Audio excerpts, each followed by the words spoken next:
Hi everyone, and welcome to Almost Cancelled. I'm Peter, and this is Connor.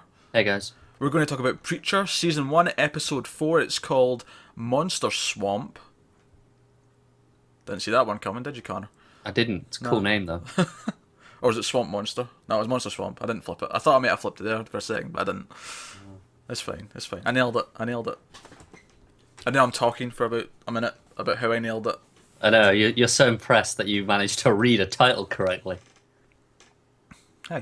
Hey, I'll take the small victories where I can. Full spoilers, everyone, for the episode, as we always have here on this show.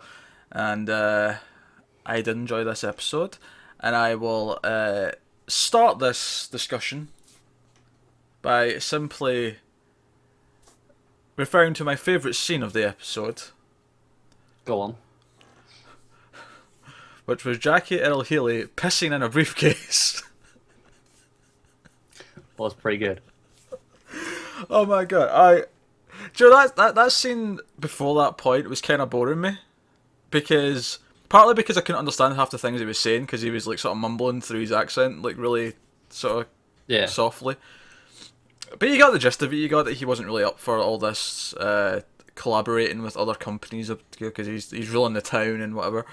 But then he just decides to piss in the guy's case. Yeah. To make a point. It's a solid point. It's a solid point.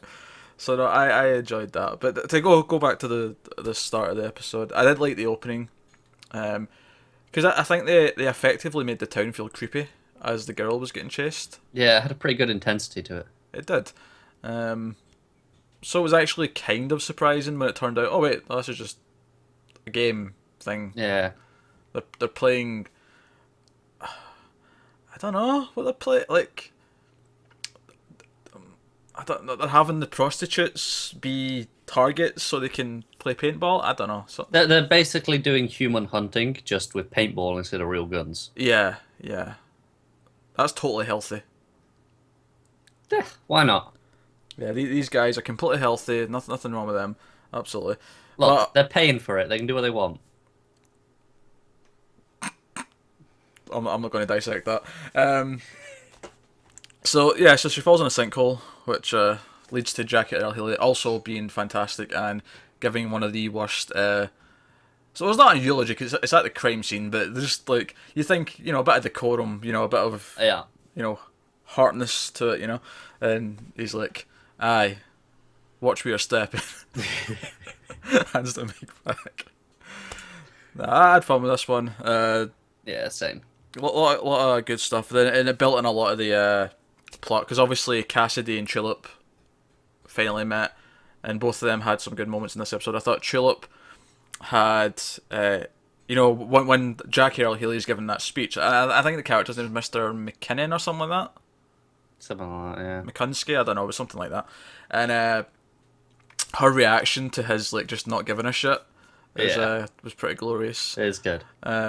And I have to admit, because obviously they build up, in the whorehouse that she's getting pissed and she's going to, what was the guy's name, Calvin or whatever, the prick who's it's not that. acting like he doesn't care, and she's getting frustrated and she grabs the pole or was it a fire prod or something, fire iron, Something like that. Some sort of metal stick. Yeah, it was a metal stick. We'd be great detectives, wouldn't we? And beats the shit out of him. But I actually laughed really hard when they showed up behind her and she's like, "Oh shit, who'd I just beat the shit out of?" Luckily, it was Cassidey, who was also in a bit of a role this episode.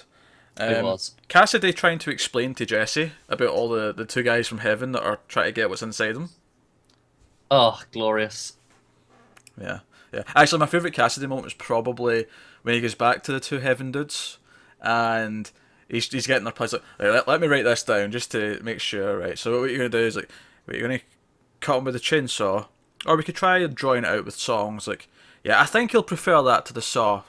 Just it was stuff like when he was like, "Just to be clear, you two aren't in charge in heaven, right?" But even those guys had some cool little plot things. They've got this phone thing, which is obviously what the episode ends on. The cliffhangers that phone from heaven starts ringing. It's a really good moment, actually. Because Yeah, obviously it it is. sounds exactly the same as the other phone, which we heard earlier in the episode. Yeah, it was really nicely set up. So when he picks it up and then it keeps ringing, you're like, oh shit. Yeah. Yeah, because they also set up the idea that they're not actually meant to be here. They're there without Permission. yeah the higher ups in heaven Yeah. knowing about it, which is cool. So we get a little bit more of their character. We get a little bit more of Jesse's backstory, although Jesse in adult form isn't actually in a lot of this episode. Yeah, it's mostly flashbacks. Mostly flashbacks, and like we said, we get stuff with Cassidey and Tulip. Everyone gets built a little bit. Even the woman who helps with the church, Yeah. we get a little bit more of her. She's having a sort of casual fling with the mayor, but is making it very clear that she has no intention of ever being in a relationship with him. Poor mayor, his briefcase get pissed in, and the woman that he clearly is infatuated with is like, yeah, we'll have sex, but I want nothing to do with you in the morning. Yeah. You know, poor guy. He's Leads to some awkward glances in church. yeah. Poor guy's Yeah. having it. Like All. you're saying, like everyone got the moments. Like even the guys from heaven, with him going up to the reception and asking for the burger. Yeah, there was a big fat Texas burger or whatever it was called. Yeah, and he was like, and they were like, yeah, we don't do food. There's a vending machine, and then you just see him staring at it. It's good. No, everyone got their moments, and everyone progressed a little bit.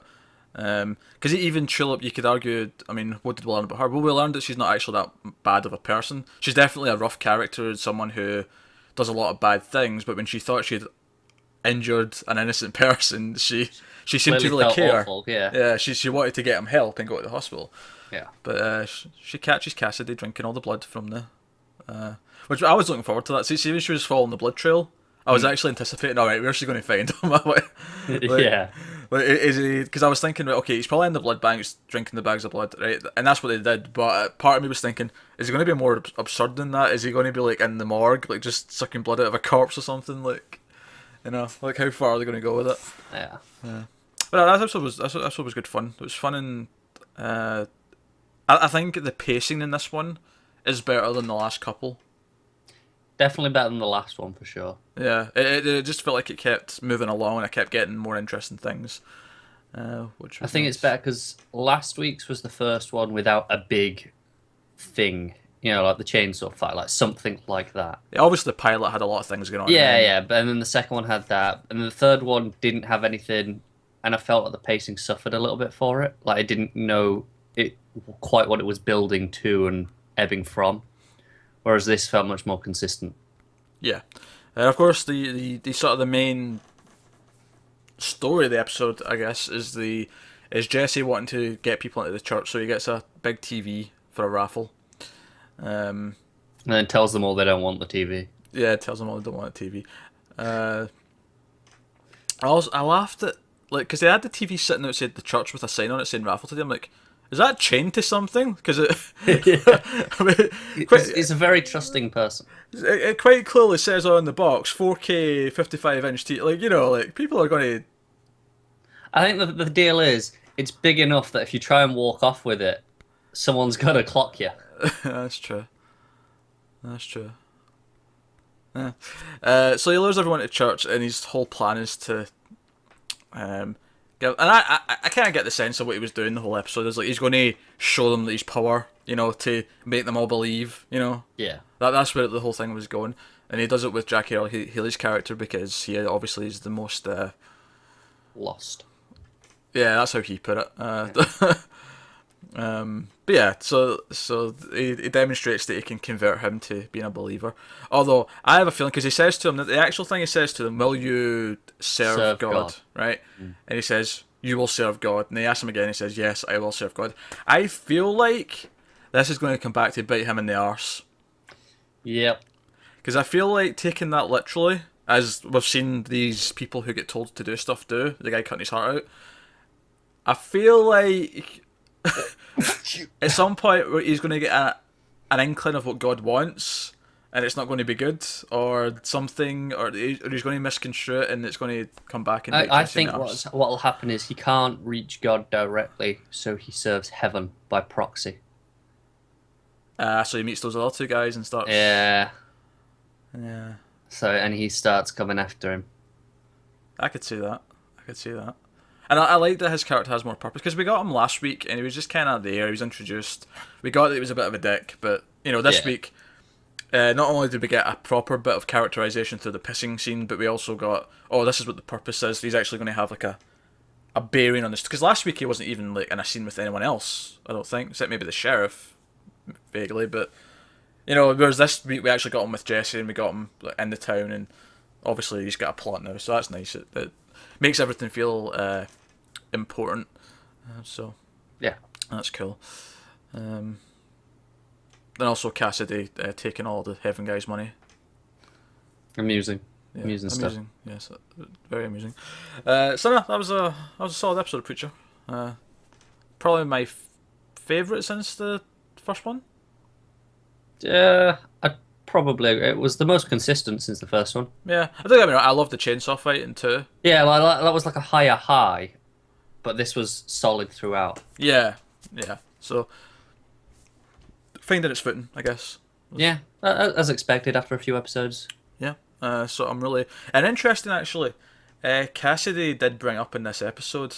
Oh, and by the way, Cassidey reacting when people open the door in the sunlight, it always cracks me up. I'm never gonna get bored of that. Nah.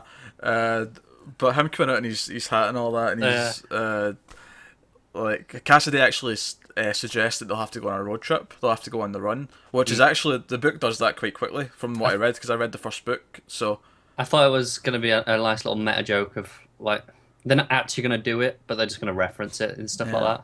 I feel like they might at some point. Maybe as a season 2, maybe. Yeah, I can see it being season 2, or I can see them going on the run at the end of the first season. Yeah, perhaps. But I think that's certainly something that they have to do at some point. I don't think we're going to completely abandon the town. I think we're still going to follow the characters that are left there. But yeah, there's too much going on in the town right now for them to leave.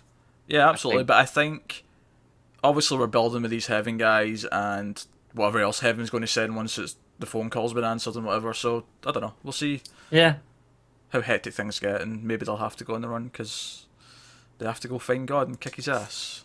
Should be fun. Should be fun. Yeah, no, I'm having fun. Preacher's good. Not the same as the book at all, but yeah, that's all right sometimes. Yeah, it's its own thing. So, all right, that's Preacher.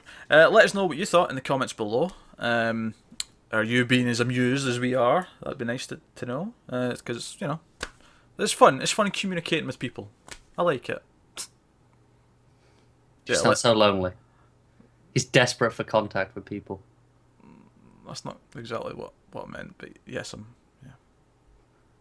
let us know in the comments what you think, and like and subscribe and all that stuff. It helps us out a lot.